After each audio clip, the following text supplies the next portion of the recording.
Today, the ice cream company Bluebell is expanding its recall because of exposure to listeria. There's also word that some of the contaminated product was produced in Broken Arrow, Oklahoma. And I'm Caroline Cunningham, and for Tom, two Texoma men have a survival story to tell after drifting for hours on Lake Texoma. K10's Meredith Yeomans is live at Lake Texoma, where these men came ashore in the middle of the night. Meredith? And I'm Caroline Cunningham. We begin tonight with breaking news out of Pottawatomie County. A former ECU student accused of killing one of his classmates was found not guilty by reason of insanity. A routine drug sting in Marshall County turned up a lot more than undercover officers were expecting. They went to a Marshall County home looking to buy drugs, not to get hired for a murder. K10's Sarah Williams joins us live in the Ardmore studio with more. Sarah? Suspect who shot and killed a bystander at an Austin hotel ended up getting shot and killed by police. A Texas couple makes a shocking find on an Oklahoma highway. A toddler alone and wearing a diaper pulling a wagon down the busy road. Rain in Texoma doesn't seem to be slowing down anytime soon, and it's having both a positive and negative effect on ranchers. Rebecca Lex has more. But when fans of one Texoma high school team show up tonight, they'll find some things have changed. It's all about security. K10's Carolyn Cunningham is live in Sherman at Bearcat Stadium to explain some of the new rules for fans both outside and inside the stadium. Carolyn? That's right, Tom. Earlier this week, Sherman ISD sent home a letter to the students saying if they want to attend tonight's game, they're going to have to follow a new set of rules. Now, in that letter, they said that new rules are stating that all general admission students will be assigned specific rows based on their grade level, and elementary students will have to sit with a parent or guardian. Now, listen to this. The trips to the bathroom and concession stand will also be monitored by Sherman ISD staff, but many parents and students say the changes will put a halt to school spirit and the kids' independence. Give our high school kids the respect that they deserve for growing up and being responsible. And if there's a student that's not responsible, remove them from the Now, the district says they're doing this because they're trying to improve on overall safety at the games and cut down on loitering. And now tonight we will have a crew out here at the game, and we're going to try to get student reaction on what they think about the new rules and if it even really worked for them. And so we'll be sure to bring you more on that. And also tonight is homecoming, so as you can imagine, spirits will be high. For now, I'm Caroline Cunningham reporting at Bearcat Stadium. Kathleen, today was a day many people in Texoma say they'll never forget. President Obama addressed more than 800 people about their life here in small communities. The hot weather didn't keep people from lining up outside the high school to hear Mr. Obama speak. From state leaders, several members of the Choctaw Nation, and high school students even, they all said they couldn't believe the president was actually coming to Texoma, let alone getting to hear him speak. Tom, 81-year-old Leon Northfleet was last seen by family members around 11:30 yesterday morning. Search crews found him 12 hours later in waist-deep water, but they say it was even higher earlier in the day. A silver alert was issued around 6 o'clock after he was reported missing, but later in the evening, his vehicle was found stranded in high water near the intersection of County Road 3710 and Cross Road. Deputies say Northfleet was found outside his car a little more than a mile away from his home. It appeared that the gentleman had vehicle stalled out in the roadway and had got out and tried to walk home through some high water and didn't make it. Cole County deputies could not say whether Northfleet had any health or mental conditions.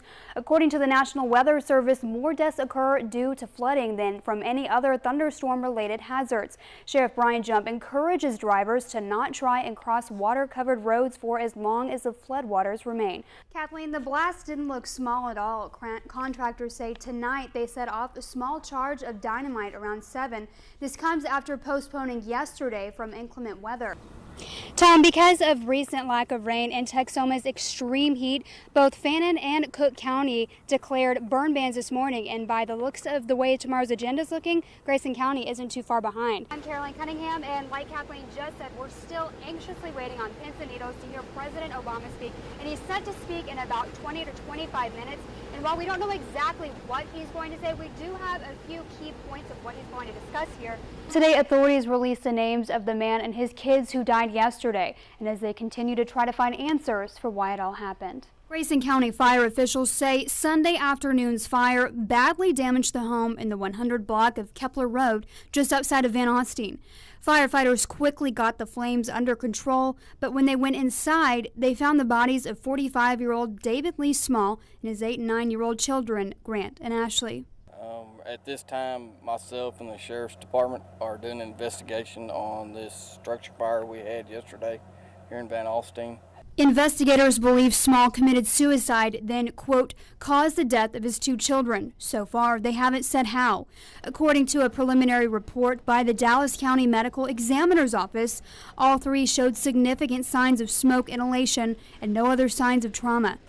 Next thing I know, I thought it was gunfire. It sounded very much like it scared me so bad I ran in the hallway. Terry Sattler lives in the home next door. She says she's shocked to hear what happened. I wish I knew more. I really don't. I don't know what he didn't seem like he was in a very good frame of mind the last few weeks and wasn't really talking to us or much or anything, and seemed very depressed. The Grayson County Sheriff's Office had no history of calls to the home.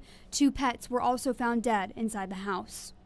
Sounds like a very big tragedy, very horrible, and my heart goes out to their mother and their families. And these things aren't supposed to happen.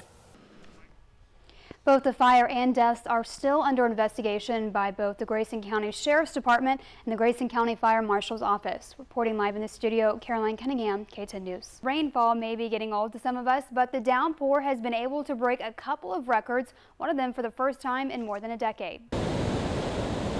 Whether they knew it or not, people out at the Denison Dam spillway were witnessing history in the making Friday afternoon. Well, today is a historic day at Lake Texoma for the U.S. Army Corps of Engineers and the community around here. 5 o'clock in the morning marked the moment that Lake Texoma officially rose to a level never before seen since the dam was completed in 1943.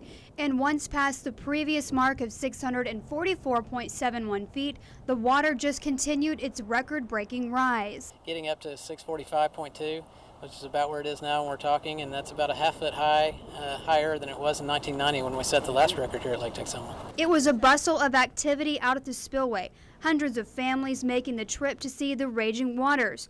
But most we spoke with today said they were surprised to learn just how historic of a day it was. I've never saw this before, so it's pretty neat. Well, it's like, wow. That's about it. Because when you see the largeness of it, it's just huge. And you don't get to see this very much. I'm glad to be part of it. Raymond Jordan has seen the lake crest the spillway every time since it's happened, but he says there's definitely something special about this time around. I've lived here all my life, so I'm glad to be part of this and to be around and see this. While the Army Corps of Engineers won't speculate on how high the lake could get, they do say that once the water recedes, things will never be the same. And with more rain expected this week, lake managers say flooding will continue to be a concern. Reporting live in the studio, Caroline Cunningham, K10 News. Kathleen, firefighters and police officers are always looking to save and protect lives, and Battle of the Badges is yet another way they can do that, all while having fun. Last week, Sherman first responders were duking it out. Now it's Denison's fire and police officers' turn. Texoma Regional Blood Center says the need for blood is always critical, and especially this time of year because since it is summertime, so many people are out and about traveling and doing more activities. Lori Bevel with Texoma Regional Blood Center says you never know when you yourself may need help, so while you can, come out and donate.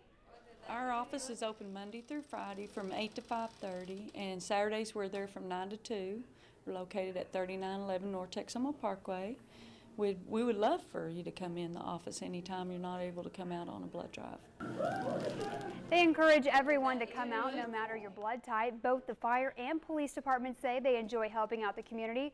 But at the end of the day, it is still a competition, so both departments are hoping to come out on top. It'll end Tuesday of this coming week, so be sure to come out to the Denison Southside Fire Station 3 to donate and vote on who you think should win. Reporting live in the studio, Caroline Cunningham, K10 News.